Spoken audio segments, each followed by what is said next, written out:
three filmmakers with nothing in common. They thought they had it all figured out. They don't just follow the movies, they make them. Alexander Pavlak, Mario Silvas, and Jamaal Alexander are the makers on film.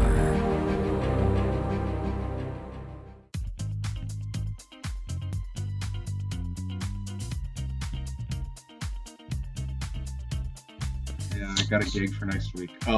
Next week. Did you say you got engaged? No, I got a gig. Oh, a gig. Oh, that makes a lot more sense. Yeah, I got a gig for next week, and it's starting Tuesday night, so I won't be here. Okay. Yeah. But your turn to pick a movie, too. I'll make you guys watch a movie.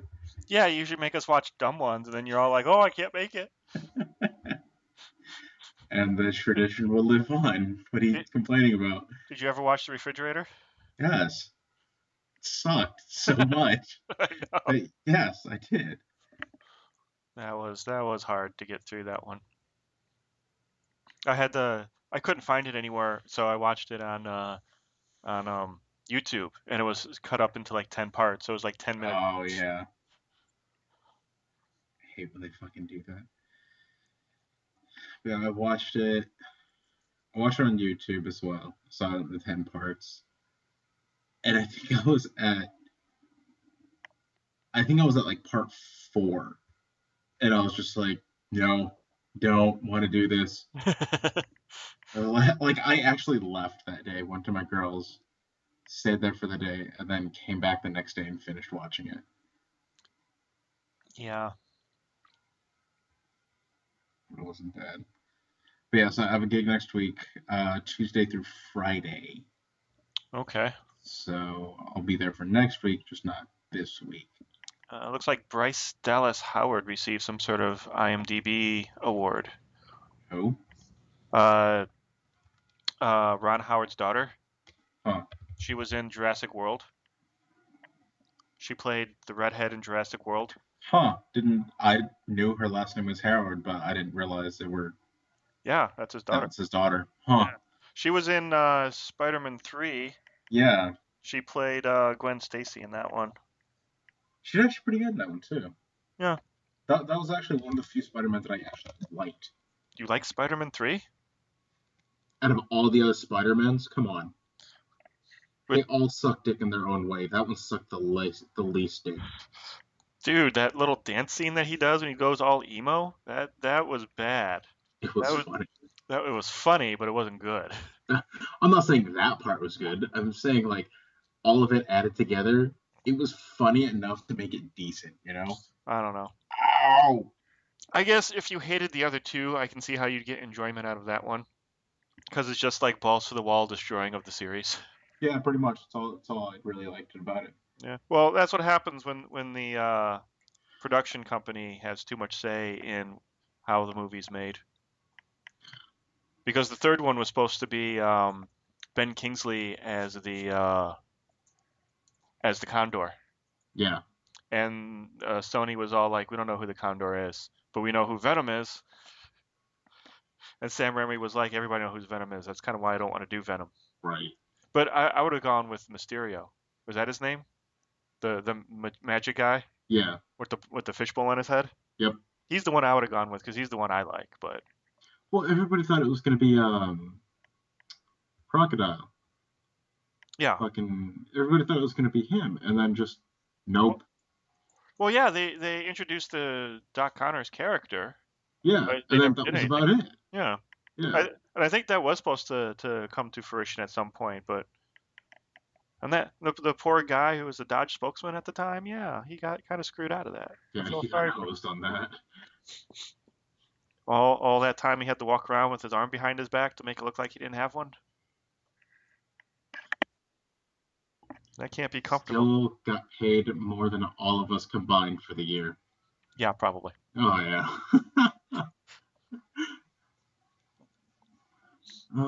Let's see. Oh, fucking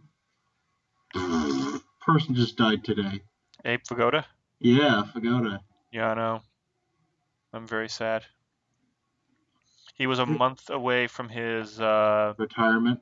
Yes. He was a month away from his 95th birthday. Jesus. God damn. Dude, can you... My girlfriend's grandma just turned 89 yesterday. Mm-hmm. And I'm thinking, holy shit, could you imagine, like, living through everything, I was you just know? gonna say, yeah, basically everything. I mean, you've seen technology come to fruition. You've seen, Two world you know, wars. yeah, multiple wars. I mean, stuff that were legal, stuff that wasn't legal. You've seen impeachments. You've seen, Black president. yeah, that's it. That. You've seen anything and everything that I mean, even you, including, Yeah. have only read about. Uh-huh. They Well, have yeah, like lived it. at least two different LA riots. Yeah, L.A. riot, fucking. I mean, all the everything that happens in Boston. Yeah. I mean, she's lived through all of that. I Hmm. mean, I just like yeah, I'm not old. Don't get me wrong. I'm 20, gonna turn 28. But like I've seen a decent amount of shit in my lifetime. Hmm. Granted, my lifetime's kind of in this really weird phase as well. But just just to be able to live through multiple wars, to be able to see the creation of the internet, to be able to see to go from not being able to talk to somebody because they're not at their desk to somebody ignoring you even though they're saying that you're calling them right there. Or feeling naked when you leave your phone at home. Exactly. Hmm. Like it's just it was mental. Yeah. Well, I was like watching, to a smaller extent, I'm watching Straight Outta Compton, Mm, and I'm like, they talk about some of the world events that go on there, and they talk about the the LA riots back in what was it, the late '80s, early '90s, yeah, and it's all like, wow, I remember that. yeah, You know, it's kind of trippy when you see that in a film. yeah. And then they're going to do the OJ Simpson story, which I'm really jonesing to see. It's that miniseries. Uh-huh. Which, you kind of want to see that because you want to see the other side of everything that you saw. Yeah. Yeah. Well, because what the first OJ trial happened in '94. Something like that. I remember. I was literally a kid when that happened. I was 6, maybe 7, pushing 7. But I remember hearing about that, and I remember asking my mom and my dad. I'm like, why? Why is this guy in so much trouble? And they're telling me, oh, he's been caught for murdering his wife and doing a lot of bad stuff. And I remember thinking, oh, he murdered somebody. He's going to be put away for a really long time. Nope. And then he went on that what was it that chase in his Bronco in L.A. Yeah. that he pushed. He pushed his fucking car away from LAPD. Hmm. Well, it's we talked last week about Stephen Avery and how he got railroaded by the judicial system. Yeah, And he's a white guy, business owner, small community kind of thing. And here we have OJ Simpson, black guy, rich, sports figure, obviously did what he's being accused of, and he gets off scot-free. yeah, That's all about the amount of money that you have and the kind of lawyers that you have. exactly. Stephen You know, Avery had F. Lee Bailey in his corner, he probably would not be in prison right now. no, he would be off, you know, towing more vehicles for his sister wife. Shit, what was it? Oh, so on Reddit, there's an actual subreddit Hmm. for the Avery case, Mm. and this was after. Oddly enough, I found it after we did the show. Hmm. Like it wasn't even I was looking for it. It was I watched the thing and then it showed up in my feed one day and I'm like, oh shit, I'm gonna take a look at it. And a lot of people were making fun of Brendan's attorney when he's like, "Oh, I don't remember saying those things, that he's pure evil and all that bullshit," and Yeah. they have him on tape saying those exact same things. Yeah. And the look of like, oh shit, I just got caught in his face, and like I'm gonna do a lot of jail for this, or a lot of my stuff is gonna be dismissed in court, and then nothing happened. Yeah. And I'm like, holy shit, I completely forgot. I completely forgot about that moment. Like they totally let that guy go. They let everything happen, even though he was caught lying in court. He got caught lying. Like Yeah. that was mental. That whole case is mental. Yeah. It's just the white man keeping us down is all it is. The white man being kept down, I think he's saying. Well, no, they're being kept down by the redneck man. The redneck man. Mm-hmm. Oh, by the way, so I got that new cat food that you were telling me about a while back. Oh, yeah, yeah. Awesome, by the way. My cat doesn't throw up. Nothing happens. It's all good. Oh, nice. However, it does make our other cat's breath smell like death. And one of his favorite ways to show his appreciation is to slightly open his mouth while he's purring and breathe into your face.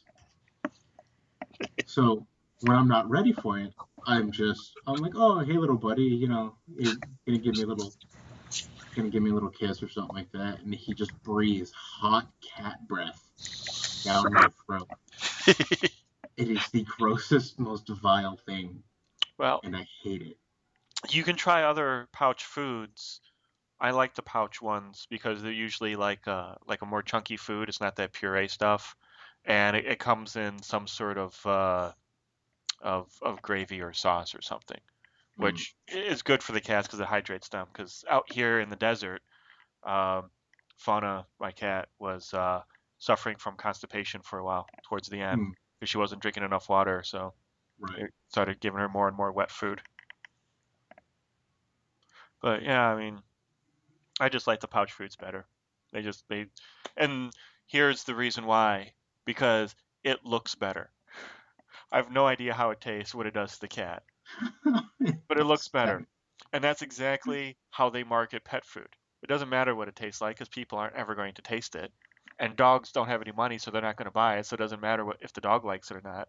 They present it in a manner that's pleasing to, to our sense of sight. And then they go into whether there's if it's good for your cat or not, or your dog or whatever. That's awesome. Yeah.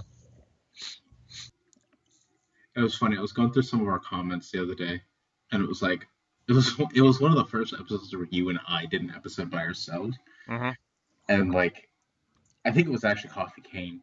They're like, "Hey, I love you guys. You guys are funny, but you guys don't have the same dynamic when all three of you are together."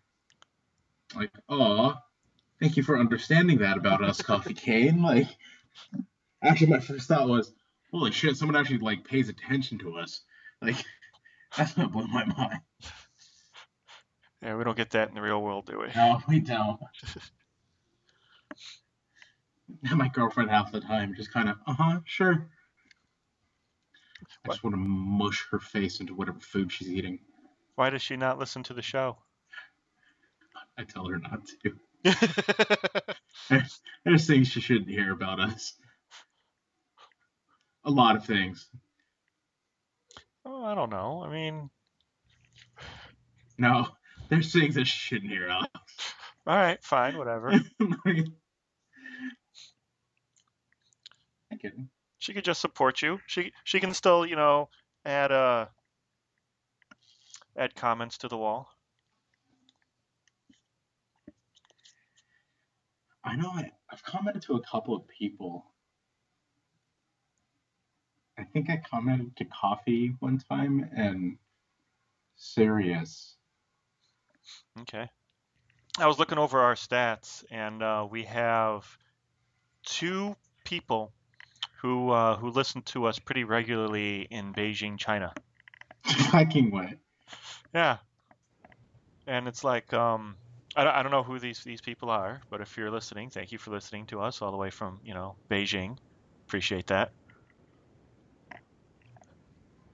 But yeah, they've been listening since I think since the beginning of the year, but maybe even before that, like probably starting in October, maybe September, October-ish. How do you people hear about us? Well, my question is, how come you're not telling your friends about us? Do some of our legwork. Yeah, work for us. That's what we want. Hey, what's up? Oh, but heard Jamal. Yep, faintly. Oh, Are you there? What's up? there we are. Yeah. Thank you for Yeah. calling 911. What is your emergency?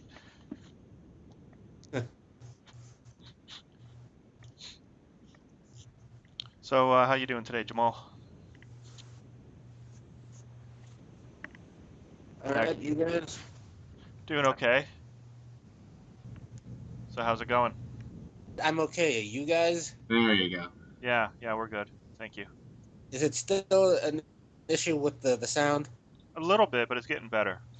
Okay. So, I think first things first, we should probably have our moment of silence for Abe Vigoda for dying. Who? Seriously? You don't know who Abe Vigoda is? No. He was. Have you seen The Godfathers? Yes. Uh, Okay. have you seen Barney Miller? No. Oh my God! You need to get on YouTube right now and watch Barney Miller. Actually, Barney Miller's pretty good. Abe Barney Vigoda. Miller. Who did Abe Vigoda play in The Godfather? I don't remember. I saw that shit when I was first going to school. Because I think I get his character confused with Alex Rocco's character. Yeah, hold on. Here, do a moment of silence. I'll look for him. Okay.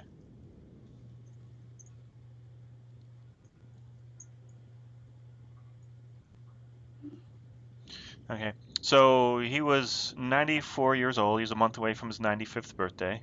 He started out in vaudeville, I believe, and doing he was the East Coast, so he did like a lot of the Catskills and whatnot. And it was him and Jack Benny and guys of that caliber. He played Tessio. He was in Godfather 1 and 2, and I think he might have been in the third one. I don't think he was in the third one. I know he was in 1 and 2. No, he wasn't in 3. But he was in every fucking Godfather video game that came out, though. Oh, yeah, he was.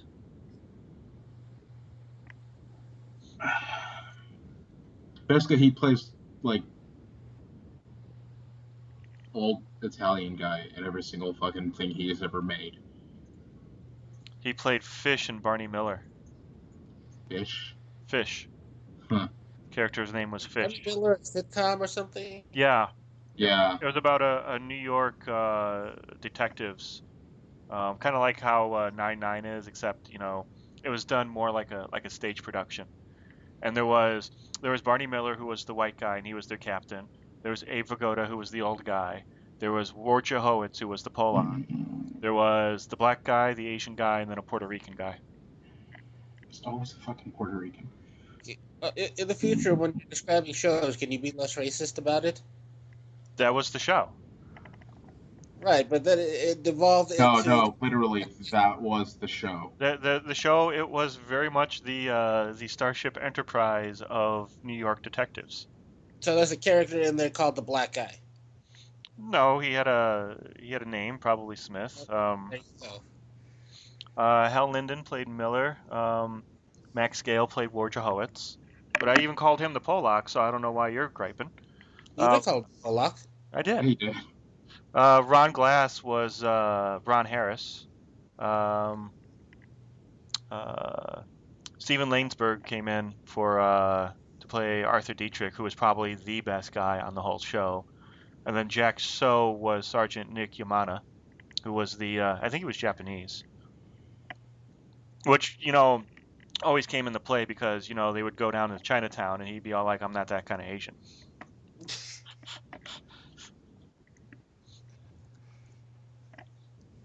So, yeah. And there was, wait, where's got to go to the full cast because they don't have the Puerto Rican guy on here. Abe Vigoda was Phil Fish. Oh, there we go. Gregory Sierra was Sergeant Chano. I don't even know how to pronounce that last name. Amenguale. M-A... Amenguale.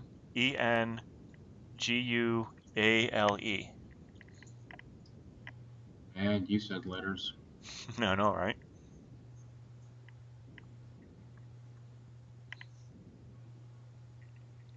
And then Abe Vigoda got his own spin-off show, which was just called Fish, which was like his home life. So he'd come home from being on Barney Miller and then, have to deal with the wife and kids. Was he still on Barney Miller while he was doing that?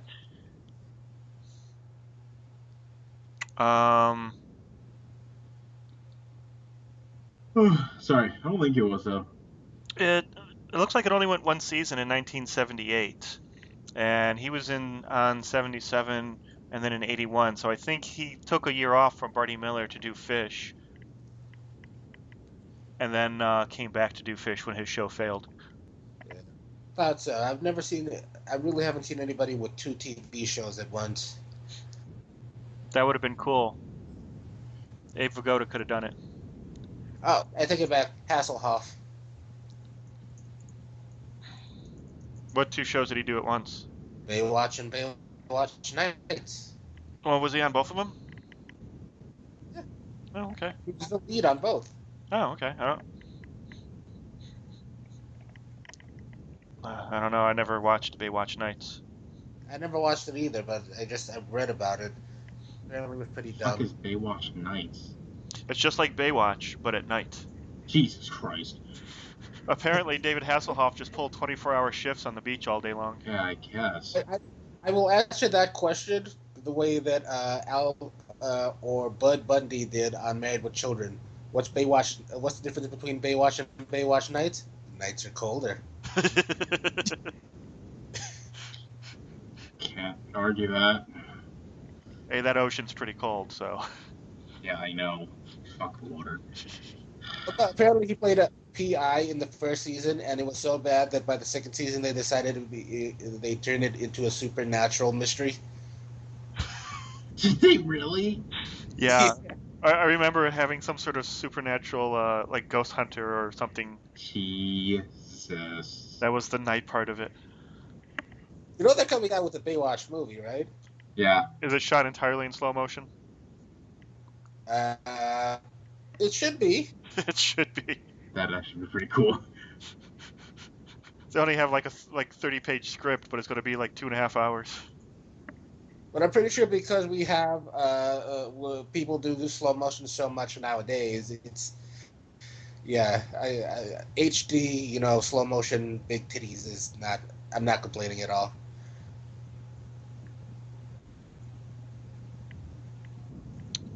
Zac Efron is going to be. It's slated to be in the Baywatch movie. And Dwayne Johnson. Wait, there's actually going to be a new Baywatch movie? Yeah, 2017. Filming it now. Oh, Zac Efron, Dwayne Johnson, Alexandria Daddario.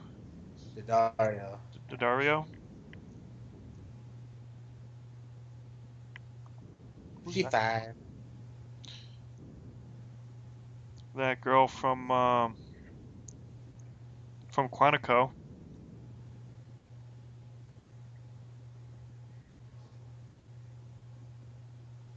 All right, so have you guys seen the new X-Files? Are you guys X-Files fans? Yes, I did. What do you think? I unfortunately wasn't able to watch the entire thing because the people I was watching it with don't know how to be quiet. Oh, I hate that. So I legitimately missed the first 20 minutes of it, and then saw up to like the last 5-6 minutes of it. So it really took me out when I was watching it. But from what I can tell, I mean, it looks good. Well, it was a 2-day event. It was Sunday and Monday. So did you No, see? no, no, dude, it's all week. No, it's not. Yeah, it is. It's Sunday, Monday, Tuesday, Wednesday, Thursday, Friday, Saturday, I or Thursday and Friday. no, I don't think so. Is it? Yeah, Because it's a 6 night. It's a 6 night thing. on IMDb, it's not showing that. It's showing that it's every week. Really? Because Yeah. when I was watching the game on Sunday, they said they were doing it Sunday, Monday, and then every day at that point in time until Friday. Oh. Oh. Well, then we're missing it right now. Turn on your TV and check if it's on. That sounds like a lot of work. You fucking lazy prick. Oh, TV's all the way over there. And the remote control's even further away. Yeah, where's your remote control right now? It's on the couch. Which is Probably a good 6-7 feet away from me. Jesus Christ, Alex. What? I don't hear you turning on the TV over there. I don't have a TV. Oh, Henry TV. Well, it doesn't stop you from not turning it on. Are you I missing the think we core should have concept? I think we should have a moment of silence for Alex's initiative. No, it's never been there. It's never died. It's just never been there. Yeah, pretty much. So I don't know if this happened in correlation with the X-Files new season, or if this was just something they did and it just coincidentally happened with the X-Files. But the CIA has made public on their website thousands of formerly top secret UFO files. I saw that, yeah. They have pictures and reports from all over the world. They have no cases of actual close encounters, but there's a lot of like sightings from like credible sources and like I said, like pictures and files and documents and such. Um, and supposedly, I guess they have a lot of reports from the Cornwall UFO Research Group, which is supposed to be this like uber recognized UFO research group out of Cornwall. I don't. It's somewhere in Europe, in England, I guess. Yeah, it's Europe. Yeah, but they have like dozens of cases in the CIA secret files. Oh, God, my ass hurts. Hold on, I'll be right back. Use lube next time. No, shut up. I'm sitting on that chair. My God, man, just get some Vaseline. Spit in your hand. Do I dare ask why? Well, one of two things: either he got rode hard and put away wet, or he's been sitting on it all day. And neither one would really surprise me. What are you doing right now? Are you sitting or Me? no him? Oh, he walked off. He has to go get some ass cream, I guess. Yeah. So what did you do to your butt there, Mario? Oh, I was just watching, the shows today.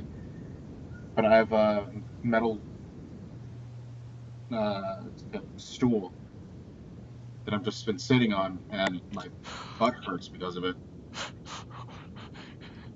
You said metal stool, and I really wasn't sure which way that was going.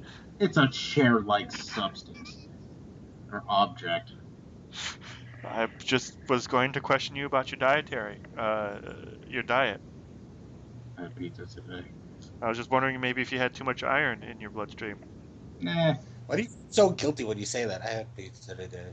because it was so cheesy. I'm lactose intolerant, Ah, but it was still so delicious. Wait, what did you have? Pizza Oh, and pizza. you can't have pizza? Not if I can't have cheese. Well, I'm lactose intolerant, but I can eat cheese. I can't. I can't do milk, and I can't do ice cream. But You guys have no idea what you're missing. why? It's so good. Oh no, well, I don't drink milk. Oh Anyway. no, don't get me wrong. That doesn't stop me, but it just hurts later on. But I will eat the ice cream, and there's these pills that you can take that are basically like antacids or whatever. They're all, Yeah. and I forget to take them, so you know. My girl has a shitload of them. I just keep forgetting to take some from her. Yeah, I know. That's what I'm saying. Yeah. And so you know, I have all sorts of problems. The other day, I made some hot chocolate, you know, warm milk and the little powder mix and whatnot, and a bunch of marshmallows, and I drank it, and about an hour afterwards, I'm sitting there in the car, like, oh, that was a bad idea. Yeah. So many times I've been there. Well, because my job primarily is to do delivery. Mm-hmm. And so there was one night I was like, hey, look, cereal sounds like a good idea. I wasn't even thinking about it. Had it, and then just like 20 minutes into working, I was like, oh man, I'm going to ruin some restaurant's bathroom right now. This isn't good. Well, have you ever tried almond milk? Yes. Do you like it? No. Have you tried the unsweetened, the sweetened, or the vanilla? Because I think the vanilla tastes most like milk. Yes. I mean, I've tried all of them. Oh, and you don't like I've them? done that. I've done cashew milk. That one was weird. Yeah. There's a couple others I've tried, and There's a almond coconut milk, which is a mixture of the two, which I haven't tried. I don't much care for coconuts. Don't know what you're missing. yeah, seriously, actually, coconut milk is pretty sweet. Yeah. Although you can't do it because it's a natural diuretic. Like you can't drink a gallon of it because it's a natural diuretic. Well, you can't So, drink a gallon of regular milk anyway. well, Yeah. you know what I mean. Like you can't have a lot of it anyway. You can't have a lot of orange juice. Says who? Yeah. Says my colon. Your colon's weird. Your colon's pushing up orange juice? That also, any like fruit or vegetable really kind of makes you have to do the poo. That's the whole point of them. Yeah, it's called fiber. Yeah, exactly. I never told you about the day I was at work once back in Shit Ohio. yourself. I was working at a story, isn't it? Yeah. I was working at a call center, and there was a Big Lots like right next door. So I went over to the Big Lots, and they had this huge thing of granola bars. And when I say it's a huge thing, it's like the kind of thing that they would have on the counter as a display. It even opened up like the display. So it'd have the little standy up part and then the open part, and then like, you know, 3 or 4 dozen granola bars. And they're not very big granola bars, you know, but, you know, granola bars nonetheless. So I eat about, you know, a third of the box. Jesus. I thought you were gonna say like I ate like 2 or 3 of it. No, you just ate box worth. I ate like, you know, a dozen or so. And then I realized that might have been a bad idea. And I'm on the phone call with some old person who doesn't know how to work the internet. So, I like how your moment of clarity comes after you've eaten all of it. well, yeah, I never think about it beforehand. That takes the fun out of it. Oh, clearly. Like Han Solo, I don't think about that stuff beforehand. Alex, just to let you know, you're not Han Solo. Do you often find yourself comparing yourself to Han Solo in everyday situations? Yes, he does. When? All the time. Give me an example. Right now. Give me another example. Okay, when we were last time you and I got drunk on 4th Avenue, you said something that you thought was really cool to this chick that was our bartender. And you're like, yeah, Han Solo would have said that. And I looked at you with so much fucking disgust as you happily, like, you fucking jaunted away from me. Like, you were so happy. Oh my god. Okay, I have no recollection of that, but it totally sounds like something I would say. I know you don't. I mean, mind you, we were both pretty hammered. But I remember that exact moment because I was just like, God, I hate you. Like, so much. Were we at Sky Bar? No, we were at that, I can never remember. The Head? Oh, Mr. Heads? Yeah, I think we were there. Okay. Or it was either that or Oh! like Excuse me, hold no, on. it was the one with the red lights everywhere, and it's like very 70s, like kitschy feel to it. That wouldn't be the shelter, would it? Fuck, I don't remember. Then there's Shay's, and then the hut. But I remember being at Mr. Heads, and that's when Heather grabbed Mikey's phone and made his girlfriend submit. I was not there for that one. Weren't you? I thought you were. No. You remember Mikey's girlfriend, who we all said was kind of a bitch, Yeah. and he was having some sort of argument with her. Yep. Heather's all like, "Just give me your phone," and she took his phone away from him and held on to it for probably a good half an hour, maybe 45 minutes, having a conversation as Mikey with his girlfriend. At the end of which, Mikey's girlfriend was all apologetic to him. I know. I wasn't there for that one. She was all like, "I'm sorry, baby, that'll never happen again," yada yada yada. And Heather hands him back the phone. She's like, "There, you're welcome." And the very next day, I talked to him, and he's all like, "No, I told her the truth, that it was Heather saying all that." Yeah, and he's all like, I'm like, "Why would you do that?" She was already like, kind of having respect for you because you were standing up for yourself, and you ruined that. And he's all like, "It wasn't honest." I'm like, ugh. You've never been in a relationship before, have you? You have to remember, it's Mikey. He's there to please. Ugh. He's our fun. He's our fun-loving little guy. He's not pleasing at all. I don't care who you are. It's fun. I remember the time that he that he wasn't sure if he was going to vomit first or poop first. I remember that too. And on the drive home, he kept saying, "Mikey, do I have to pull over? There's a storm grate right there. We won't judge." I remember that. All right, yeah, we should probably get on topic. Yeah. So, which one do you want to talk about first? The Mindy Project or the other show, the Blunt Talk? Well, it's Jamaal's shows, so I would say he starts first. Yeah. Which one would you like to talk about there, Jamaal? Wow. I think we kind of missed the mark for this week's kind of theme. Why do you think that? Well, Blunt Talk is unambiguously a comedy. Yeah. I mean, yeah, it's a comedy. Not There's no two ways around it. If that gets nominated for a Golden Globe for best comedy, it's nobody's arguing that. I was kind of looking for something like Transparent, which was Wait, hold on. I'm confused now. These were your choices, weren't they? well, I chose the Mindy Project, and Alex suggested Blood Talk. Oh, I get you. I thought they were both your choices. That's why I was confused. No, I led him into Blunt Talk. Oh, I got you. But cool, because when I first watched Mindy Project, A, I don't like it, and B, I was like, is this supposed to be a comedy or is this supposed to be like a drama? Like it took me like 2 or 3 episodes to finally realize that it wasn't a comedy. that it was not, Yeah, or that it was, it wasn't. because it is. It is? That was the one that was the traditional comedy, and then Blunt Fucking, Talk. I laughed 0 times. Blunt Talk is the non-traditional comedy. Yeah, well, just because it's not funny doesn't mean it's not a comedy. Oh, I'm not saying it's not. Because I'm sure somebody found it funny. I enjoyed like the second and third episode, and then I got like to the fourth episode, and that one got really boring, and then I didn't even watch the fifth episode. Okay, so I have to admit that I accidentally watched season 3, episode 1 first.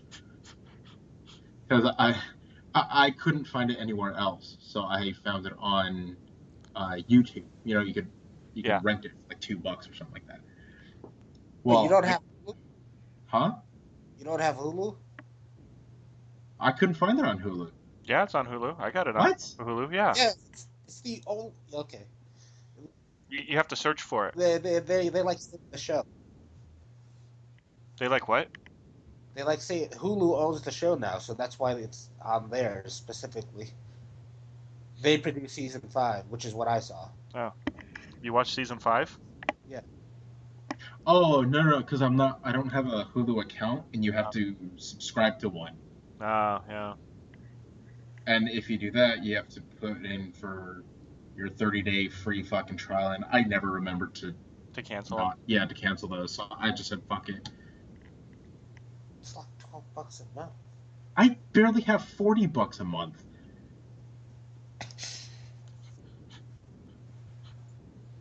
Literally, it's rent and then good luck at that point in time. Oh yeah, I hear you there. All right. So, but we've all seen a couple of episodes of the Mindy Project. Yeah. All right. So let's talk about that one first. All right. So you want to go ahead and you go first, Jamaal? Sure. I saw season 5 of it. I don't know if that changes anything from being on like primetime television to being on a streaming network, but I thought it was pretty funny. I thought there was like a joke a minute type feel to it. Yeah. Ike Barinholtz is hilarious to me. It is or it is not. It is. You like the Mindy Project? Yeah. Okay. I think Ike Barinholtz is funny. Kaylee gets a few good lines in there from episode to episode, but uh, it seems like there's a bunch of like, serious actors on there too who are trying their best at comedy. I forget the name of the lead actor on there though. The British guy? No, the serious guy. Ed Weeks? Could be. Jeremy Reed? Or Danny Castellano, the Italian guy?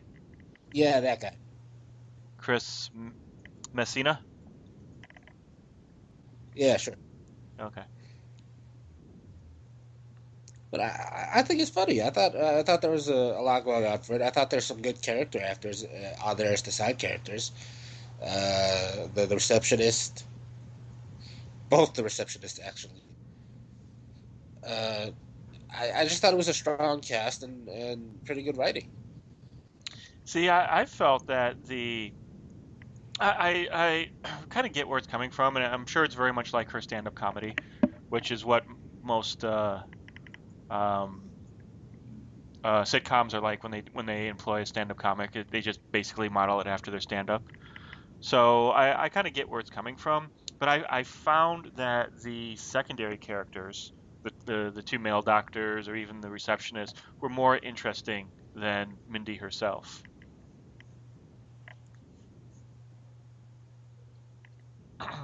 And as far as the jokes go, yeah, it did do a joke a minute. It did try to do a lot of funny lines. It's just I didn't think they were funny. I thought the Halloween episode, which lent itself to a lot of good like that should have lent itself to a lot of good humor. That should have really kind of pushed the envelope there. Didn't really do that much. Like they really could have gone into more about how the sexy costumes are overtly sexy, and they only kind of like touched on it.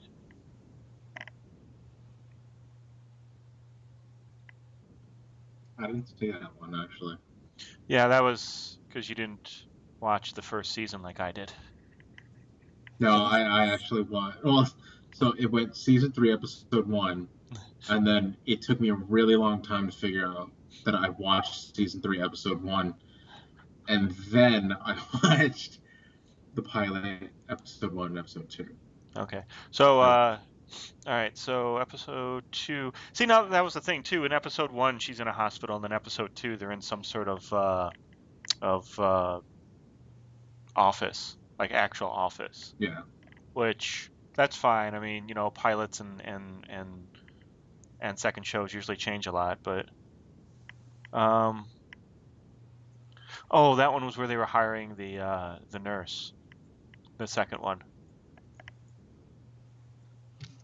and she gets punched in the nose. Didn't I suggest yeah, you're season right. 5 when we? What was Huh? that? Didn't I suggest season 5 when I mentioned the show? Probably. Yeah, I can't do that. I can't watch a TV show in the middle of it. I have to start at the beginning. You know I don't pay attention to anybody. You know they recap things, right? Yeah, recapping and knowing what goes on are two different things.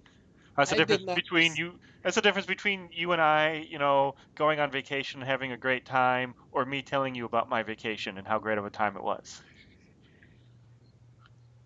I don't understand. I haven't seen a single episode of that show before season 5, and I got right into it. I feel like any show, any comedy, you don't really get the. It doesn't really get good until after the first season. Which is true, but something like Parks and Rec. Have you guys seen Parks and Rec? I have not. I want to, but I haven't seen it yet. You Barely. should. Okay. The first couple of episodes, I mean, the first season, like any traditional or non-traditional comedy, the first season is the roughest. People are getting, the characters are getting built, stories um, getting told, story is failing, and it's like they're working out the kinks of the actual show itself. But there are parts to the characters that you love, and that's what keeps you coming back. I saw the first two ish. I mean, I really wouldn't consider the pilot episode an actual episode. Um, but I mean, they were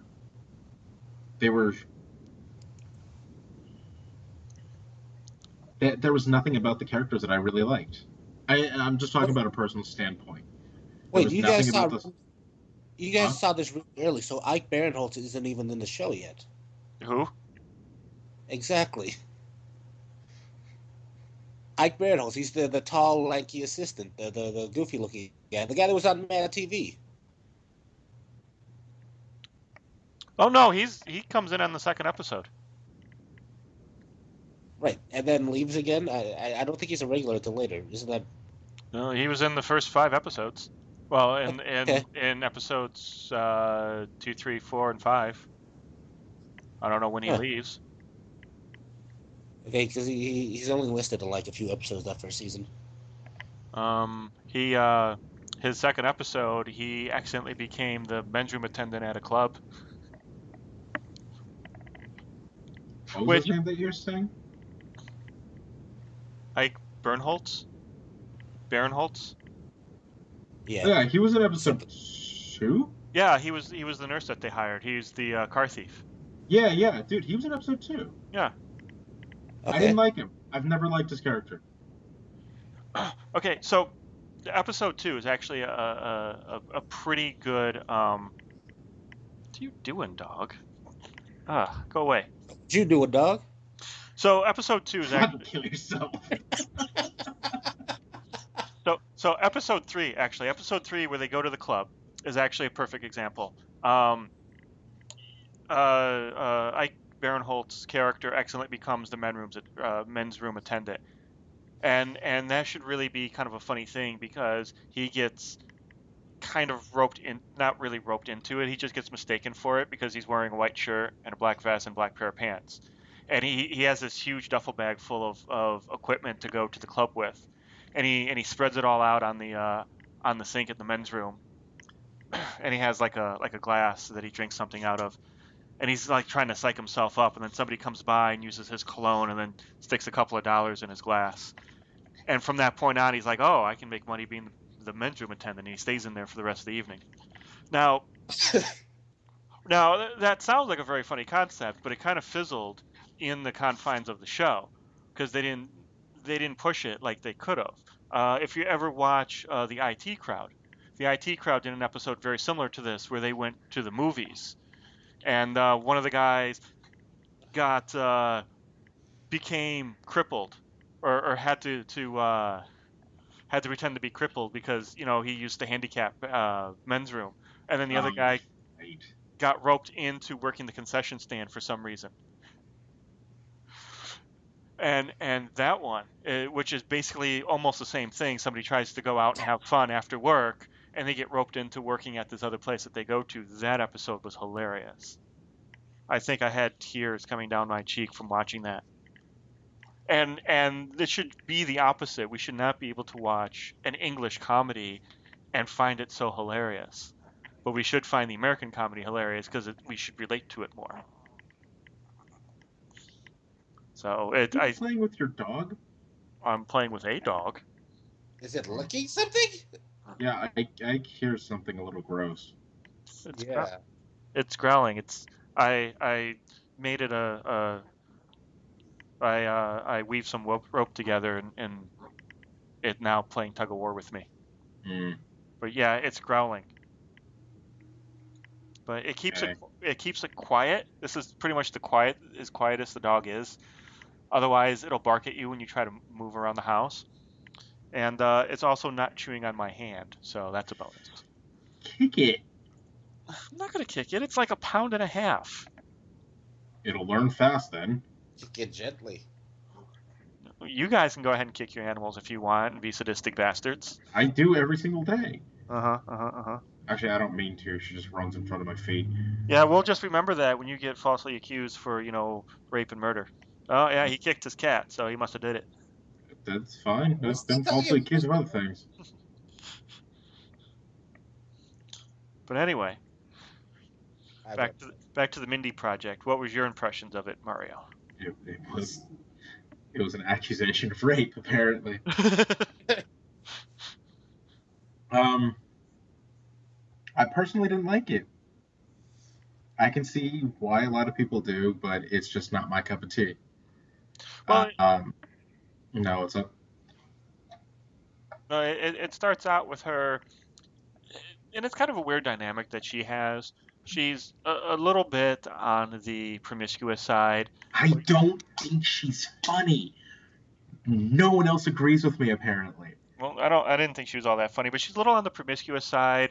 Her character is. I don't know if she is, but her character is a little on the promiscuous side, but is addicted to romantic comedies. And I've known girls like this who watch way too many romantic comedies, and they're kind of like guys who watch way too much porn. They get a bizarre view of the world because they think that life should be like a romantic comedy, or the guy thinks that life should be like porn, and it really kind of messes with your senses. And the thing is, she does this whole thing where she loves the romantic comedies, and then she's all like, I have to realize that life's not a romantic comedy, and then the entire series is her trying to make life a romantic comedy. And it's more of a comedy of errors because it's an ongoing thing, so you can never have her actually get a guy.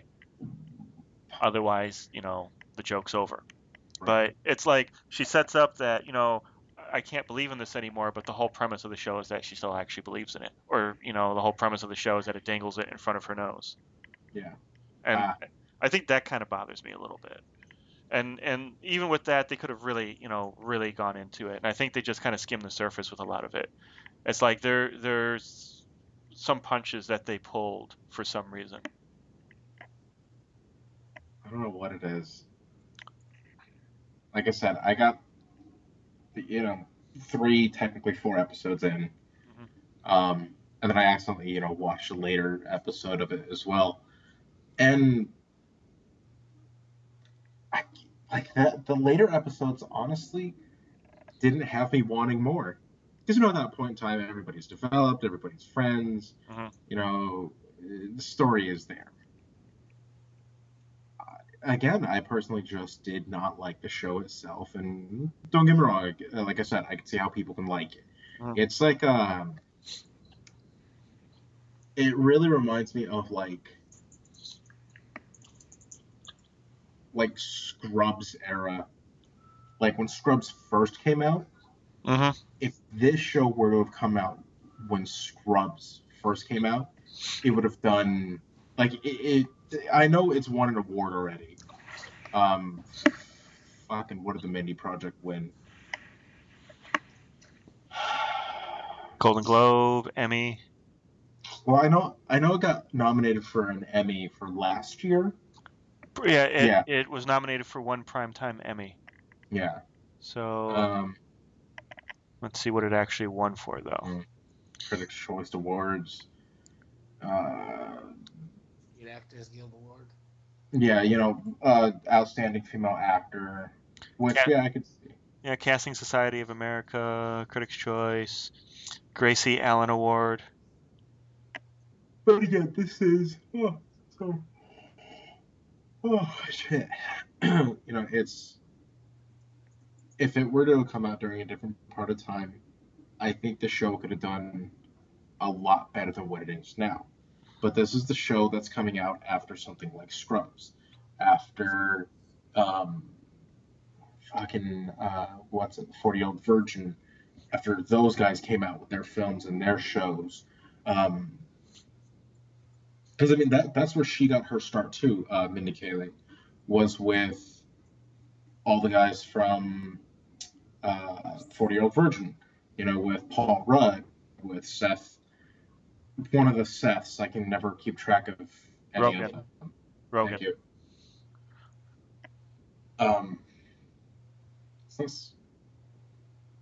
But she came out with all of them, and she was an up and comer at that point in time. But for the show to come out now, I mean, it's been out 2014 is when it came out. Well, 2 years ago, technically 2 years ago at this point. Oh no, I'm sorry. I don't know what the fuck I was thinking. This came out 4 years ago. But it's just a show to me. Like, this is something that I would turn on in the background and just leave. That's about it.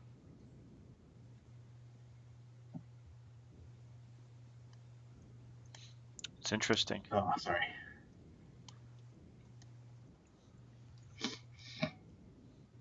You all right over there? It's cold right now, and my body is just rejecting everything. there? I'm all mucusy. I'm all coffee. I'm not sick. It's just fluids are coming out of me. You. Yeah, I know, it's pretty gross. But I mean, also, this is one of her biggest. I mean, this is her biggest project since Office. Mm-hmm. Before that, she was doing little guest shots and, I mean, primarily TV shows. And then, boom, she got The Office, and then just stayed doing TV stuff, which is great. I'm not knocking that. You find what you need, and fuck it up. TV is where it needs. TV is where it is nowadays. Yeah. Web series, TV shows, long format, short format. It doesn't matter. TV is TV, and that's where the industry is right now. Golden age of television. Yeah. But the Mindy Project itself, I'm gonna have to say it's a no-go for me personally.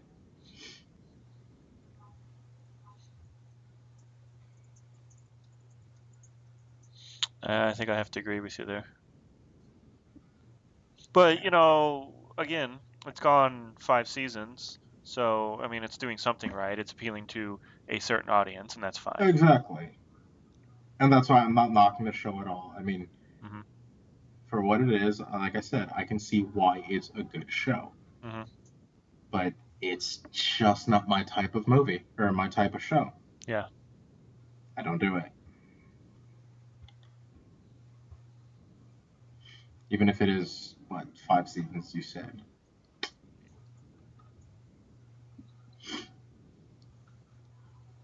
But the other one we saw, Blunt Talk. All right. Now, even though you believe that this was not the non-traditional comedy, Jamaal. Yeah. Why don't you go ahead and give us your opinions of the Blunt Talk? Well, it's a comedy. Well, what I was suggesting last week was things that were nominated that wouldn't necessarily be considered a comedy, or things that were getting comedy love that weren't necessarily comedies. But Blood Talk is very much on its face a comedy. I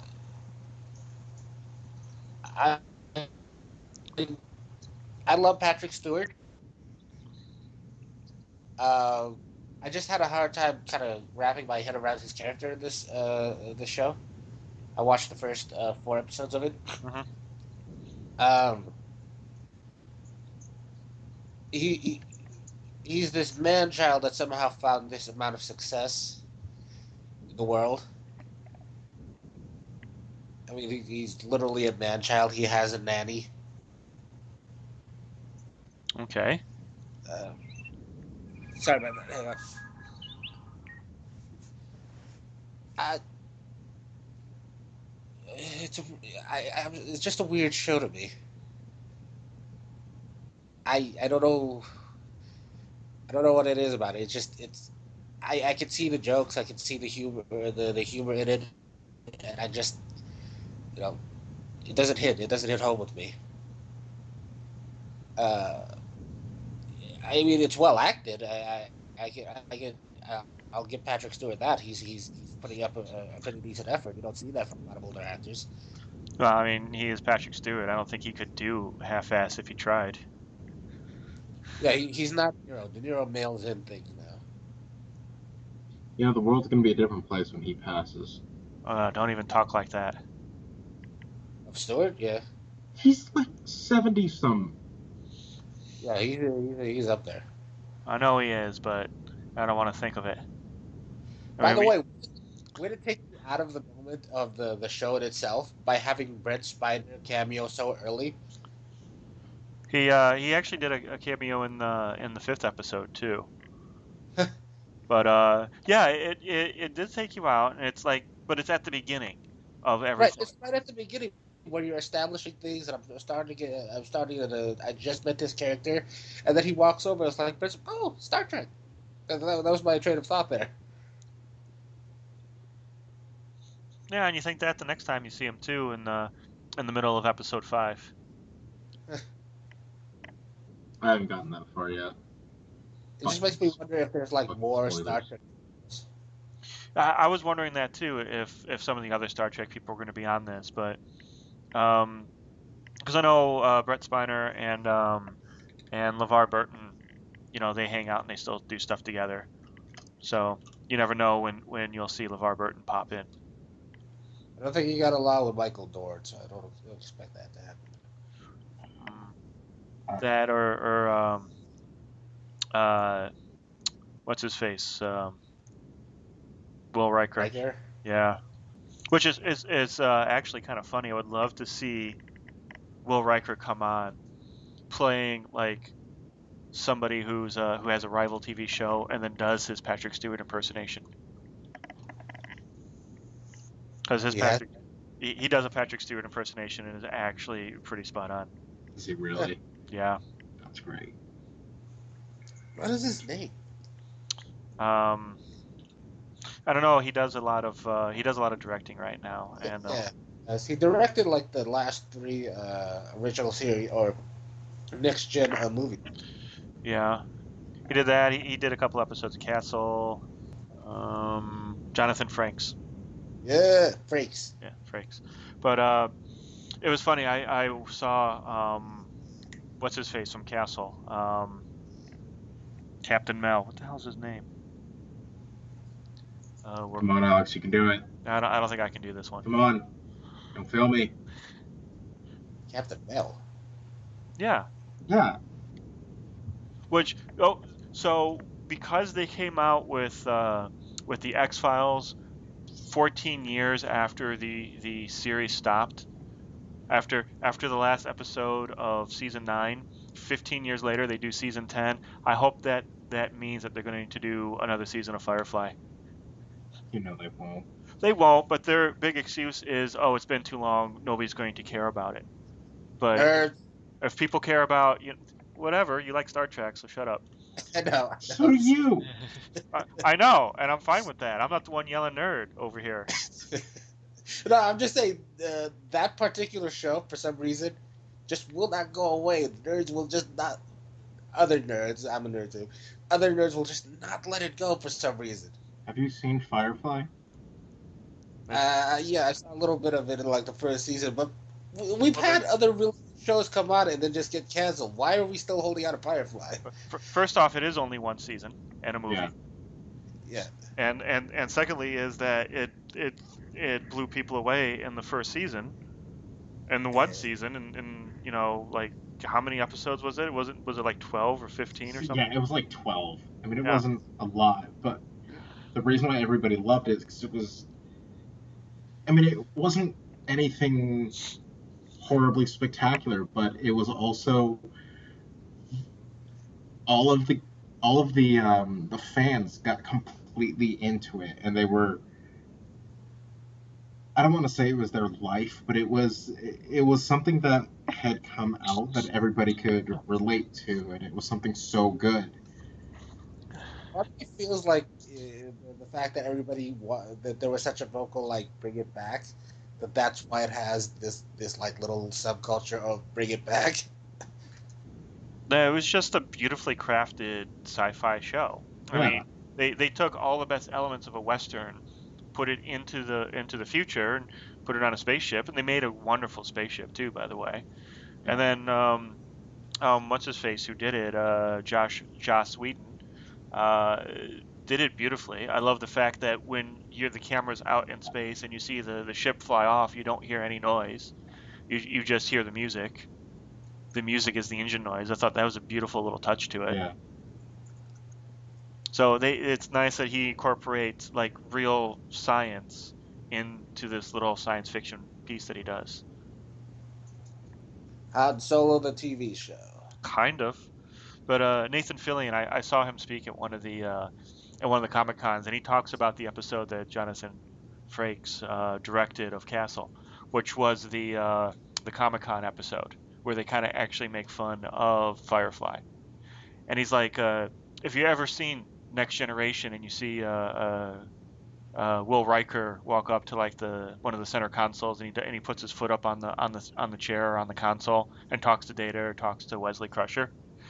Apparently, he does that in real life all the time, and Fillion referred to that as the Riker maneuver. Jesus. And then he does his impersonation of William Riker walking up to something and putting his leg up on it, God. which makes me think that Hollywood has to be made up of two separate kinds of people: the divas and everybody else is having a fucking blast because they know everybody and they just sit around and make fun of everybody. Uh, you're not far off. And that is actually how Joss Whedon ended up actually doing a Shakespeare movie, because he'd actually just invite all his friends to come over to his house and read a Shakespeare play. And then one of them was all like, "Why don't you just do a Shakespeare movie?" And he did like what was it, Midsummer's Night's Dream or something? Yeah. Yeah. Which, speaking of, I finally found in my archives the booklet of the play that you and I did a scene from, Jamal. Oh, I was like, it wasn't me. play though. We did remember it was for um Showcases, yeah. one of the showcases. Yeah, we did a scene from Father's Day Okay, yeah. where we were at a party. Well, the whole play I think takes place at this party. Your character is an orphan who's all upset because your ex-wife is mad at you because you're remarrying a rich person. Yeah, I remember that. Yeah. I remember that showcase I didn't like, but yeah, it was a good play. Oh yeah, I was actually quite amazed because I was just at Bookman's one day trying to figure out what we were going to do Yeah. or what I was going to do because you already had a partner. I was the one who was odd man out, and I was just all like looking at some of their plays and I had no idea what any of them were. And so I'm like, Father's Day, all right, we'll do this. And then I basically just like ran through the play looking for two guys talking to each other. So it was by happenstance that I came across that play and that scene. It's a really good scene. Oh, we killed it. The one time I actually acted well in something. Yeah. I like the little editing choices or little directing choices you made. Like, uh, all of a sudden they were just two guys in a parlor drinking. You were doing a line right before the scene starts. Did I do that? Yeah, Oh. You made this exaggerated kind of like snorting sound. I barely remember it. I was actually reading through the play. I did not remember any of the lines I, except for like the very end of it. Again, I don't remember any of the lines. I don't remember anything in between, but I know that at some point you do the snorting, and then I'm yelling into the other room, like it was fictional other room for some reason. Yeah. Well, the snorting I think was like a line of coke I was supposed to be doing because it was the Yeah, 70s. yeah. Like I said, you were doing the line, and, Yeah. instead of us just in the parlor, like like over drinks or something. Well, it was the opening of Act Two, I believe, and this was after you've basically ruined the party by announcing that you were going to remarry a rich girl. Because your character was an orphan, and then your ex-wife is an orphan, so she got all upset that you were, getting remarried for some reason. For the life of me, I can't remember any of the lines of that, and I'm usually pretty good at remembering dialogue. And the beginning of the scene is us talking about our ability to be divorced. Because I apparently my character, goes over to the ex-wife's house every once in a while and has sex with her. So your character's like, you can keep a divorced woman happy, and I'm like, yeah, my divorce is a sham. Okay, now I'm starting to remember some of the lines. I think there's a line in there. I only remember that too because I like literally just read through that scene of the play yesterday. Uh, what was it? Father's Day? Yeah, Father's Day. And did we both have copies of that? No, no, I typed out the script and Okay, printed it out for you, okay, and then we amended we took out about a third of it, I think, okay. for time constraints and whatnot, just to get to the meat of it. I want to look that up. You just sent me back. Like, how long was that ago? Oh my God, what was that? 5, 6 years ago, Jesus Christ, that's been that long? I think. Yeah. Okay, Oh no, no, no, maybe not. Maybe like more like 4 to 5 years ago. okay. I don't know. Was that before or after Cliche? Bef- During, Because was it the same year as Cliche? yeah. Then that would have been about, yeah, 5 years ago. My God, And you did two plays there. You also did The Producers with Jeremy, yeah. which you did a magnificent job in that, playing the Thank, Nathan Lane character. thank you. I actually would have loved to have seen you guys actually be in that play.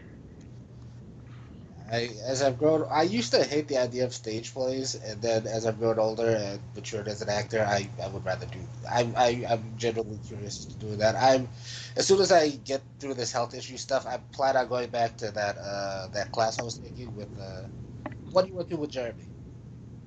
Oh, that acting class, that Stanislavski method. Yeah, Yeah, I want to get back into that. Just you should. yeah, That was a good class. I took one of those classes just to sit in to see what it was about. yeah, That guy Phil, is that his name? yeah.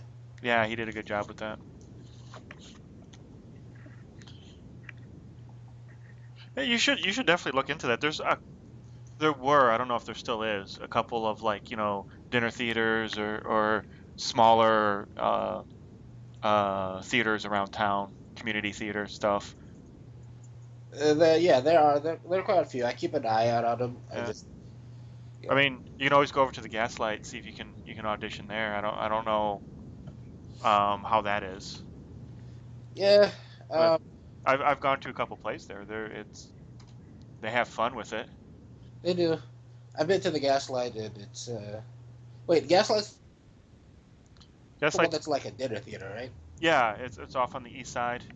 They have like a costume shop out in front. Yeah, yeah, yeah, yeah. It's right next to some sort of burger shop that has a car that looks like a burger. I don't think I remember the burger car, but I do remember going to the Gaslight to see Abe because we were required to for I think we were in the same class for Betsy's class. Oh yeah, yeah. I don't think I actually ever did that assignment. I just made something up. Okay. Oh no, wait, no, I was actually a stagehand for a play at that time, coincidentally. So I think I used that play, All right. something like that, at a theater that no longer exists. What was the theater? It was called like I want to say like the Red Box or the Barn or the Red Barn or something like that. It was on 6th Avenue downtown. It's now a grocery store. I was very sad to see that go, Yeah. but oh well. I kind of want to do a play. Like I would totally do a musical. I want to do a musical based on that song "Devil Came Down to Georgia." I think that would be kind of a cool It, concept. because the play is already written in the lyrics. Basically, well, there's two songs that the Jeffrey Daniels band. Is that it? That's not right, is it? Yeah. God Uh, damn it. It's not, but that's all that's stuck in my head now. yeah, but they did two songs. They did the devil, the devil comes to Georgia, and then the devil comes back to Georgia. So I was gonna do like the first song be the first act, and the second song be the second act. And the second song, if you've never heard about of it, is kind of Johnny, uh, like a decade or so after his initial run-in with the devil. Charlie Daniels. Charlie Daniels. Jeff Daniels is an actor, I think, right? Yes. Yes. So Johnny is all kind of like a person who was the quarterback in high school and or college, but who didn't go anywhere else, kind of Al Bundy like. And he's like fat and old and surly, and the only thing he ever did of any note was challenge the devil to a fiddle playing contest. And then the devil comes back to for a rematch. And I thought it would be cool to do that and use those old kind of those country sounding rock and roll songs uh, for the soundtrack. Kind of like how Mamma Mia did all ABBA songs, or I don't know. Rock of Ages or Rock of something used Yeah, in 80s metal. yeah, exactly. So I Anybody thought actually see that movie or that it play? was wasn't that Tom Cruise in that movie? Yeah, No, I didn't see it. I haven't either. I saw that Tom Cruise was in it, and I'm just all like, oh, they ruined a perfectly good musical. Actually, they say he sounds pretty good. Like it's all them singing. Yeah. They say he actually, knocks it out of the park with his singing, but it's still Tom Cruise. That's why I didn't watch it. Well, singing is one half of that equation. Nobody said, "Oh, he acted it well in that too," or it was a great musical. They just said, "Oh yeah, he sang pretty good in it." Yeah. So he could have just cut an album and that would have been fine. He probably would have done better. But I saw what was the last? What was that one with Ewan McGregor? Moulin Rouge. I saw that one. I did not like that at all. Uh, yeah. And then there's the one that Hugh Jackman just came out. Les Miserables. Les Miserables. I prefer Les Miserables. Yeah, I haven't seen that one yet. It intrigues me, but it's 3 hours long, and it also has Jesus Russell Christ, Crowe in it's it. 3 hours long? What? Is it really 3 hours long? It's a pretty long movie, Okay. Yeah, it's like 240, but no, it's really good. but it's got Russell Crowe singing in it, and that kind of worries me a little bit. Yeah. I mean, Actually, it's really good. I know the Wolverine is a song and dance man and cut his teeth on Broadway musical, so Yeah. him and who else is in that? There's somebody else in that of note. Anne Hathaway. Anne Hathaway's in it, yeah. Catwoman. Catwoman and the Wolverine.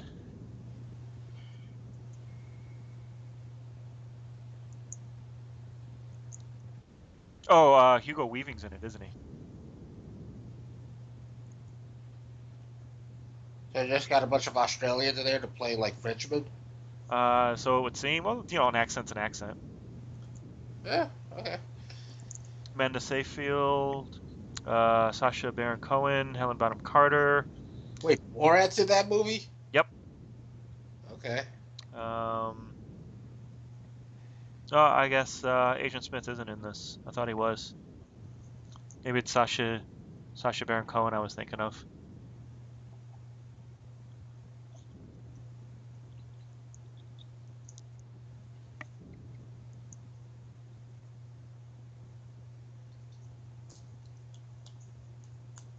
Just rewatched all the Harry Potters.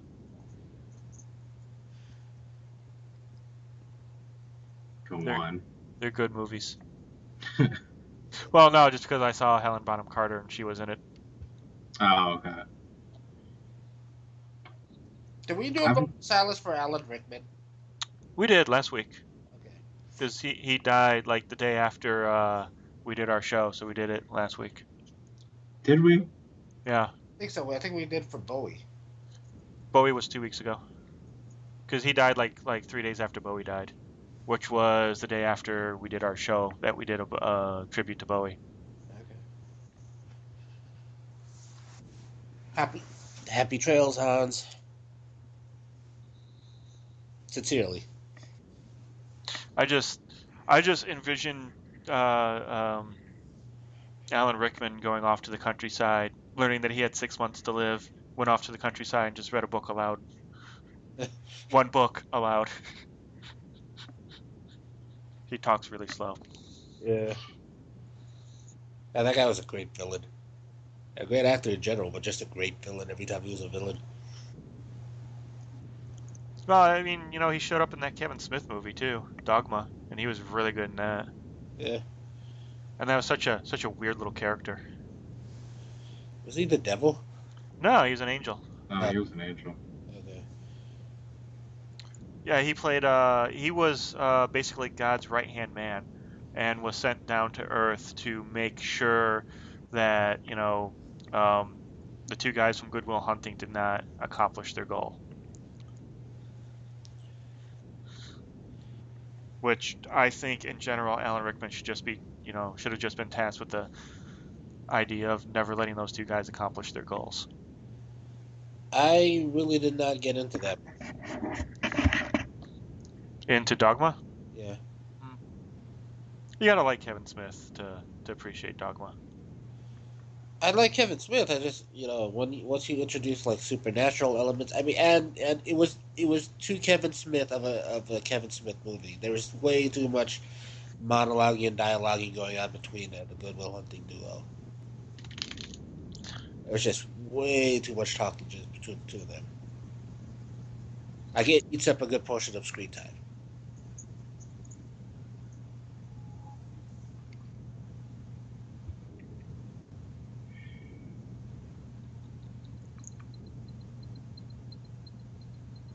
So apparently, Alan Rickman was in an episode of Back at the Barnyard, which is a cartoon, I guess, about barnyard animals. Hmm. Because I'm sure they paid a ton of money for it. I probably did. That was a Nickelodeon cartoon. He played an alien. Well, you know what? Animation is a great way to get by nowadays, especially if you have a distinctive voice. Because I don't know if you guys realize this, Tim Curry, he had a stroke a few years back. Dude, he works primarily Yeah, in and voiceover. Right. voiceover work. That's all he does now. Like he had the stroke, and then he says, "I still, I still want to work. I still want to earn a living." And so all he does now is voiceover work. He doesn't do live action anymore. No.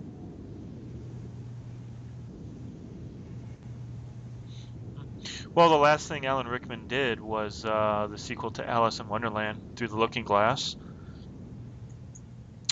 He narrated a short, and then he was in a movie called Eye in the Sky, which looks like it has Helen Mirren in it. What is this about? Ooh, Aaron Paul, Alan Rickman. Aaron Paul, bitch. Have you been watching BoJack Horseman? No. Oh my God, that is an amazing cartoon. I only watched the first season. It's Well, they came out with a second season, and they came out with some sort of Christmas special.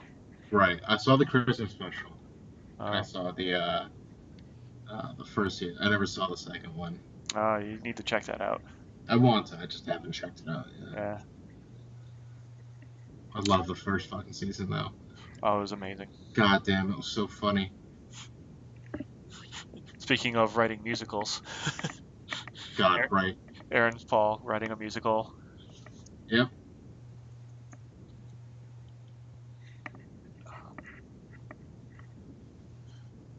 Anyway, going back on the topic, going back to what is it, Blunt Talk. So, what were your impressions of it, Mario?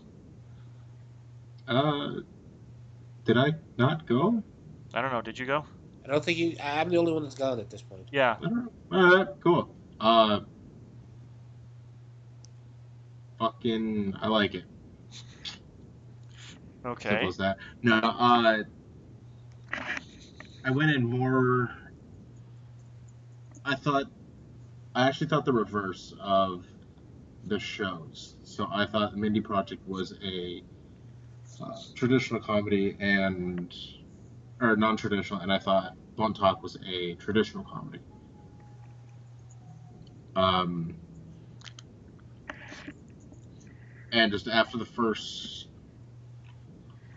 after the first episode of Blunt Talk, um, I loved it immediately. I thought it was incredibly funny.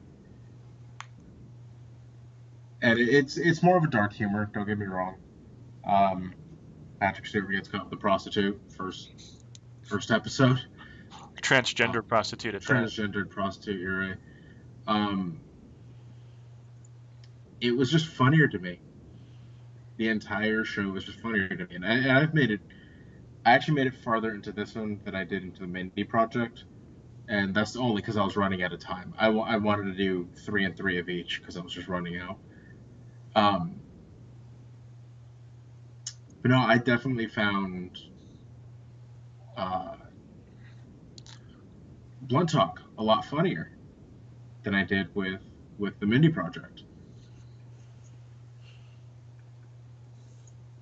And it wasn't just the characters themselves. I mean, because the first episode itself, it's only, for the most part, it's only Patrick Stewart. Yeah. Which normally would put me off because I'd like to see the other characters, but he is. I mean, his entire life is just so shitty. The second you see him on stage, like you just kind of, like, I just fell for him immediately, and I'm like, I want to see more of this. I would really love to see more of this person, and I did, obviously. So, but I definitely like this one a lot more than I would actually recommend this one. I would just recommend this one over Mindy Project. Okay. Well, was there something that stood out to you in Blunt Talk that really kind of sold you on it, or It's more of a, like I said, it's more of a dark comedy, do you like the and that's darker comedy more I than? like the darker comedy personally. Um, yeah, I guess that's about it. It's just I like dark comedies better. Well, there's kind of some similarities between Mindy and Walter Blunt. That they're both kind of looking for the same thing. They're both trying to progress their career and look for love, or for love That at. next, yeah, it's essentially what they're looking Yeah. for. So it's actually kind of interesting that we picked something that has a very kind of similar theme to it, but that's what most TV is about anyway. But it's interesting to see the two different kind of ways they go about it. Like, Blunt Talk is very much kind of a darker woe is me kind of thing, whereas Mindy is more kind of glass half full and upbeat. Yeah. Yeah. So I don't know if it's those kind of things that make us like or dislike those particular shows, but I did actually find Blunt Talk very funny, and I think a lot of it too is Patrick Stewart himself, because it's kind of a role and a thing that you don't normally see him in. I mean, we're used to seeing him as, as Captain Picard or Professor X, or, you know, if you go more in depth in his career, he does a lot of like, Shakespeare stuff, or he does, I you mean, know, they had plenty of that in the show too. yeah, I mean, no, he does like, even in Star Trek, they did, scenes from King Lear and things of that nature. Yeah, He did Christmas Tale. He did Moby Dick. He does a lot of very heavy, dramatic, old school pieces. So, he has the chops to pretty much do whatever he wants and act the hell out of it. And, what are the kind of things that he seems to gravitate towards? Well, there's, you know, this character he does on American Dad, and now there's Blunt Talk, which are both done by Seth MacFarlane. yeah. So, he, Actually, I didn't even realize that Seth MacFarlane he's a producer on the Blunt Talk. yeah, Yeah, I think he may have created it too. I don't know, but did he? Okay, yeah, but yeah, he's definitely a producer, and I'm sure he's the reason why Patrick Stewart is doing it. probably. But yeah, it's like, he does these very kind of quirky little comedies, and the character he does on American Dad is just so bizarre and out of left field. I mean, it fits the show, but it's just so unlike, Patrick Stewart. Kind of like how Aaron Paul in BoJack Horseman is has such a weird character. That's true. And we're used to seeing him on Breaking Bad and being so heavy, and Jesse Pinkman, and acting the hell out of every scene. And now all of a sudden he's doing this, and then he goes back to doing live action, and he's now doing The Path, which looks like it's going to be another heavy dramatic piece. Mm-hmm. I don't know if you guys seen any kind of commercials for that or whatever. No, I've just heard about it. I haven't actually seen anything about it. Yeah, there's a couple of promos out for it. I believe his brother is a preacher in a cult, and I don't know if he's in a cult, if he's in that cult or not, but they definitely it's definitely about religion and about being kind of trapped in something. But it's I guess you have to kind of do a quirky comedy like this, otherwise you'd go crazy from doing dramatic pieces all the time. And he was in something else he was in an episode of Frasier that I saw not too long ago. We rewatched all the Frasers. He played a a pretty typical from a Shakespearean actor who who comes into Seattle to do a play and ends up accidentally dating Frasier. Frasier and him are hanging out, and he starts buying Frasier clothes and jewelry and watches and stuff. And everybody's like, "Yeah, you're his boyfriend." He's like, "No, no, we're just good friends." And then at the party, then they're at a party together, and Patrick Stewart comes up and just kisses him on the lips and says, "Hey, sweetie, how's it going?"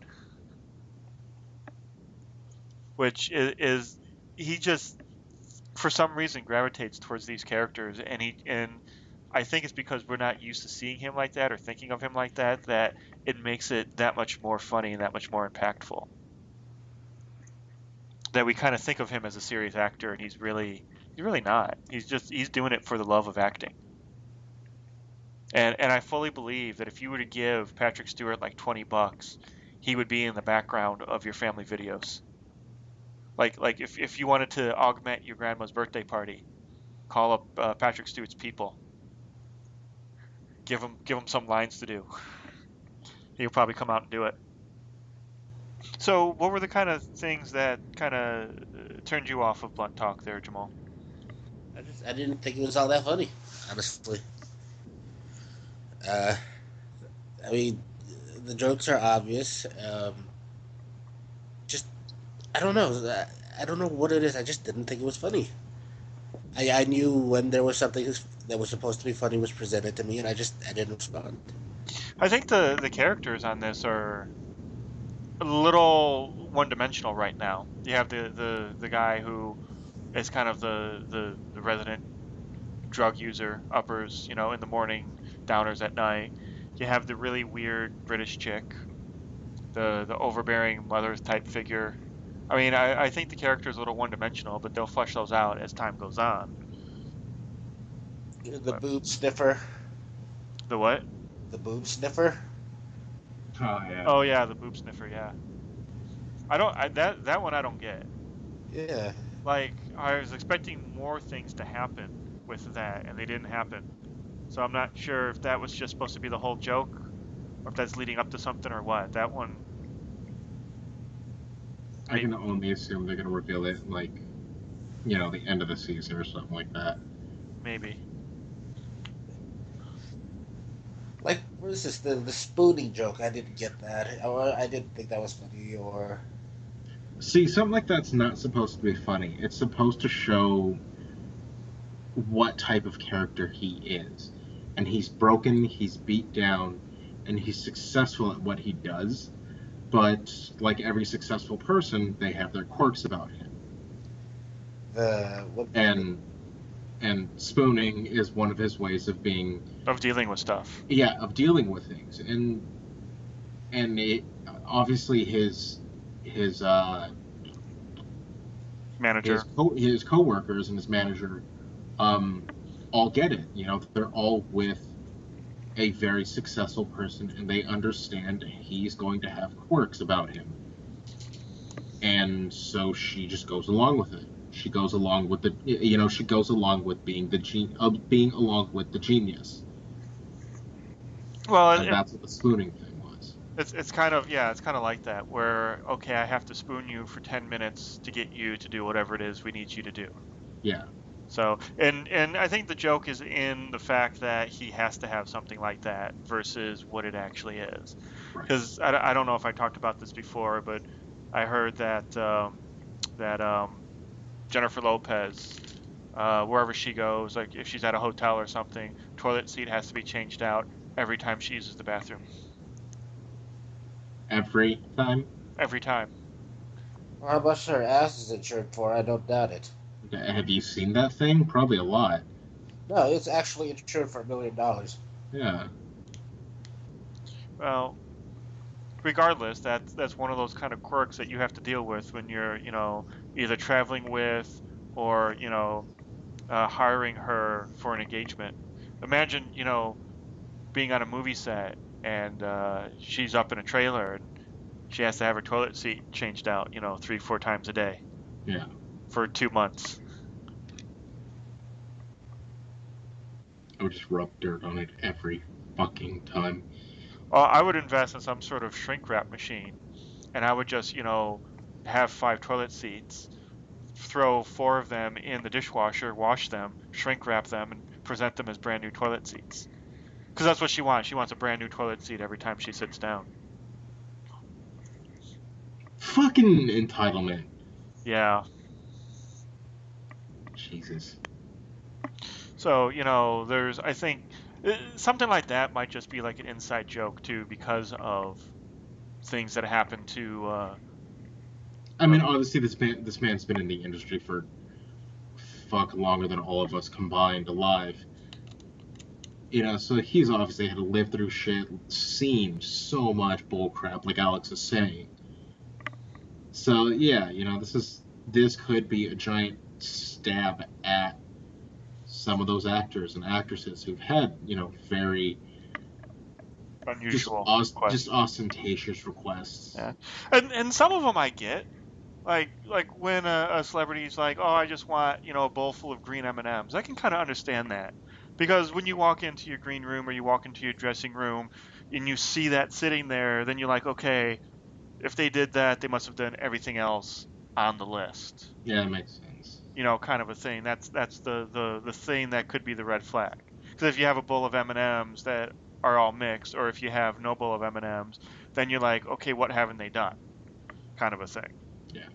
So, I know there's one actor, or not actor, there's one comedian, because he sleepwalks. And there was an instance of him actually jumping out of the second story window and hurting himself really badly. So in his contract, it says you can only have him on the first floor if you get him. Yeah. Which, something like that, I can understand. It's personal safety. Yeah. But if it's something like, I have to have 3 Milan cats or it delivered to my room by the first day I'm there. It's just stuff like that is just too much. Yeah. I don't know why I went with cat, because I'm looking at mine and she kind of looked back at me. So Mike Biglia. Yeah. Yeah, he did the movie Sleepwalk with Me. Yeah. Which is a pretty decent movie if you like his comedy. Yeah, it's actually really good. Yeah. Yeah. I was surprised. I didn't know he made a movie until after I heard about his comedy stuff. Mm-hmm. And I'm like, oh shit, I want to go check him out. Yeah. Well, it's kind of half concert movie, half narrative. Yeah. Which is kind of interesting. It's basically the story of him coming up with his act, which is kind of interesting. It's probably actually more interesting than his act, because his act is kind of meh. His last special that he came out with was so fucking funny, I thought. Was it? Oh yeah, I loved it. So I just found this website called dudeiwantthat.com. It's actually kind of fun. I think I've been there before. Have you? Yeah. What's on there? It's just a whole bunch of random shit.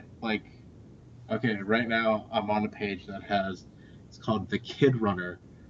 Basically, it's like a waistband that connects to this long wooden board that goes behind you, like a really thin piece of wood. And then there's a little baby carrier with wheels. So you can go for a run with your toddler, in tow. Literally in tow. Nice. And then there's the fetish coloring book. And then the Fibonacci clock. Or Chewbacca hoodie. The first thing I see, and I want this. Oh, that's cool too. The first thing I saw was a breakfast maker where it had a flat top on the top where you can cook eggs and pancakes, and then underneath it had one of those rotating things so you can put sausages on it, and it would rotate the sausage to cook on all sides. That's kind of cool. And now here's a programmable tattoo system. It looks like a scanner that you run over your arm that prints out a tattoo onto your arm. Yeah, that's the last thing that you need.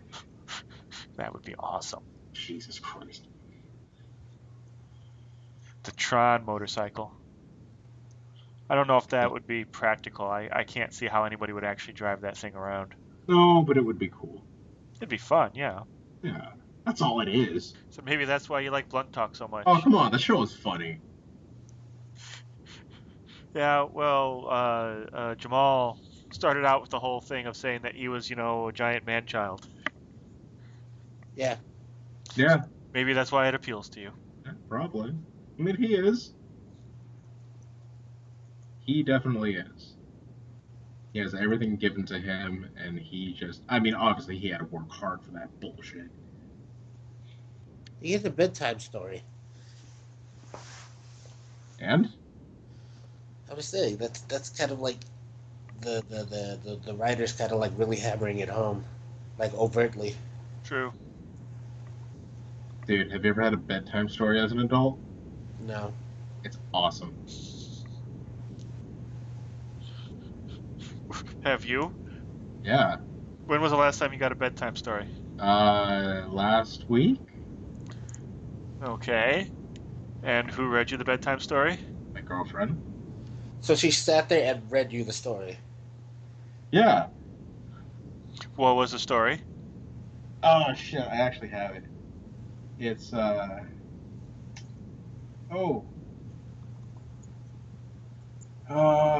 it's on my Kindle. Hold on. It's called Setting His Owl a Twitter. Okay. It's exactly as it sounds. Sounds like the most whimsical porn ever. It's Harry Potter and the half-black chick. Yeah, it's essentially that. It's like people can morph into animals, and then they like this one dude loves one of the owl dude things. I don't remember obviously because I was sleepy, but I remember like just hearing some of it. I'm like, what the fuck is she reading me? But it's really fucking funny, so I'm not gonna stop doing it. I will send you guys a link. Okay. Now, when your girlfriend reads you a bedtime story, does she do all the voices? No, Oh. that would be funny actually. Well, what you never say is, my last girlfriend did all the voices. Yeah, I've never had a last girlfriend. I know, but if you ever get another girlfriend, if, God forbid this doesn't work out and you find another girl who will read to you at bedtime. I think I'm lucky enough with this one reading to me at bedtime. I'm not gonna push my luck on that. A, I think you are, and B, do you wear a onesie? No, I'm actually I'm actually looking at getting her a onesie though. Did you see the picture of Danny Trejo in a stormtrooper onesie with a machete? Yes, that was fucking awesome. That is an amazing picture. God. Yeah, because they're coming out with the second one, The second. Machete in Space. Okay. And I know that was just an odd transition, but no, they're definitely coming out with Machete in Space. Is that the second one or is that a third one? No, it's the second one. Or yeah, Machete, because the first one was Machete Kills. No, the first one is Machete. The second one is Machete Kills. Oh, Yeah. is that what it is? Oh, okay, Yeah. so then they're coming out with a third one then. I'm sorry. Okay. That's Machete in Space. That is awesome. Yes. Yeah, because Machete 2 has Michelle Rodriguez, that singer, Adele. Lady Gaga. Oh. Adele. That actually would be more interesting, I think. I would watch that. And then Mel Gibson. Oh, that's right. Yes. Yep. And Lady Gaga was actually one of the faces of the Chameleon, along with Cuba Gooding Jr. She just keeps ripping off masks, revealing other celebrities. Was she really? Yeah. I don't remember that part. Yeah, because it was like Cuba Gooding Jr. at first, and or it was one of them at first, and then somebody sees their face, so they kill that person, and then they rip off a mask, and it's. I think it was Cuba Gooding Jr. first, and he rips off the mask to be Lady Gaga, or vice versa. Oh, okay. I don't remember Yes, and then in her the in there.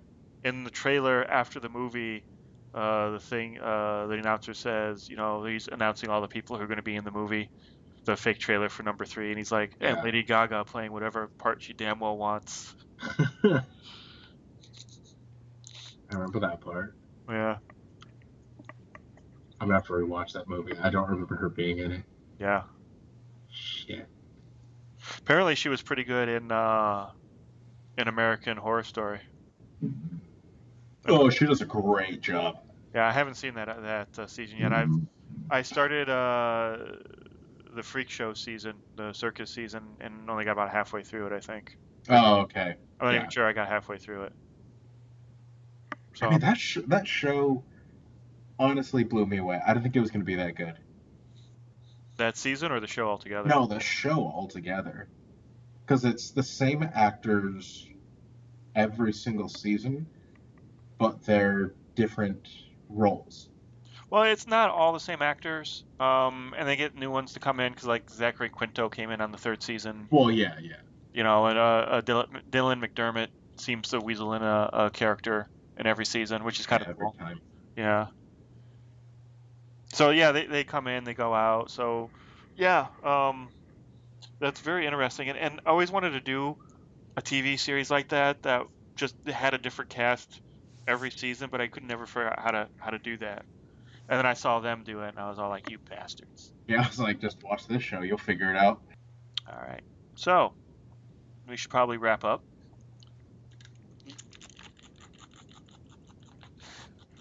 Excuse me for a second. I have to squirt the dog. What the fuck is that sound? That was me squirting the dog. She's trying to hump me. Anyway, so if you want to check out more about the Makers on Film, you can go on over to our website. And Jamaal, why don't you tell them about the website? MOF.ninja, where you can go and leave a comment. Yes, you can leave a comment or see previous episodes that we've done if this is your first encounter with us. Which, if it is, I suggest going all the way back into the archives and listening to episode 000. You can hear all about us and who we are and what we're about. Or, listen to any of the other episodes. There's a couple of really good ones. Yeah, they're all pretty much the same. I thought that's what you were going to say. Well, a lot of them are the same, but there is a Yeah. couple of good ones. Like the rubber one was pretty good. Yeah, the rubber was pretty good. Go check out the one about rubber. Yeah. It's a tire that kills people. And not the condom type. No, it's a tire that kills people. Yeah. Although a condom that killed people would be kind of interesting. It just slowly oozed into their esophagus and choked him. Oh my god, cat ear headphones. Oh, With little speakers on top. Yeah, they light up too, don't they? Yeah. Yeah, I've seen those before. Those are pretty awesome. Did I show that to you guys somewhere? I believe you did. Yeah. Did you? I think he did. I don't think I remember that. Yeah, it was one of you guys showed it, so. It wasn't me, so yeah, it must have been him. You obviously aren't looking at the pictures when people send them. Am I supposed to? Yeah. Is that a courtesy thing? Yeah, kind of. Oh. So if you want to leave a comment about how rude Mario is by not looking at the pictures we send him during the show that you can't Do see, it! you can go on over to mof.ninja and leave a comment. If you have a movie suggestion or a TV show suggestion for us, leave a comment. mof.ninja. And we might even read your comment on the air if you leave it at mof.ninja. And if you're one of our 2 fans from Beijing, China, why don't you run over to mof.ninja and leave us a comment just to say hey and what you think of the show. And then I'll personally send you Porn, the game. There's a game called Porn? Yeah, there's a card game called Porn. Oh, it's a card game. Yeah, it's called Porn, the game. Where everyone gets effed. Okay. Bookmark. I love everyone, and to everyone who is listening to us, I love most of you. And have a safe week. And there's a child's book called You Have to Fucking Eat. It's called You Have to Fucking Eat. Yeah. It's got a bunch of lemurs eating like watermelon and bananas and like grapes and shit. That's great. Oh, I'm not going to sleep tonight. I'm just going to be on this website. All right. I'm not gonna buy anything. I'm just gonna look at all of it. Well, Mario's in for the evening. How about you, Jamaal? I've got work ahead of me. It's like you work tonight, don't you? That sucks. All right. Well, thank you, Jamaal, for joining us, and thank you, Mario, for joining us tonight, and thank you all for listening in. And new episodes are posted every Monday. They're supposed to be posted about noon my time, but I've been kind of slacking in that, so I apologize. But Ooh. yeah, I know, right? Yeah. But you can always go, if you need your fix of the makers, go on over to our website. And eventually, one of these days, I'm going to post the list of all the movies we watched for 2015. That'll be fun. I'll talk to you guys next week. Later, guys. All right, bye. Firefly. Oh wait. Hold on. No, don't leave. Firefly. We're going for why you think it was so remembered, and why you think it's still so remembered, and why it would have made an influence in the era that it was made in. Okay. You better write those down and ask us that next week. All right, fine. Shit, I should probably write those down because I don't even remember what I said. All right, guys. I will text it to you later. Oh my Thank you. Doofus. All right. Talk to you guys later. Later, guys. Later. Join the makers each week as they discuss film, TV, and pop culture. To learn more about them, go to mof.ninja. This is Sean Connery saying goodbye. Yeah, you're right. I'm not an adult. Yeah, exactly.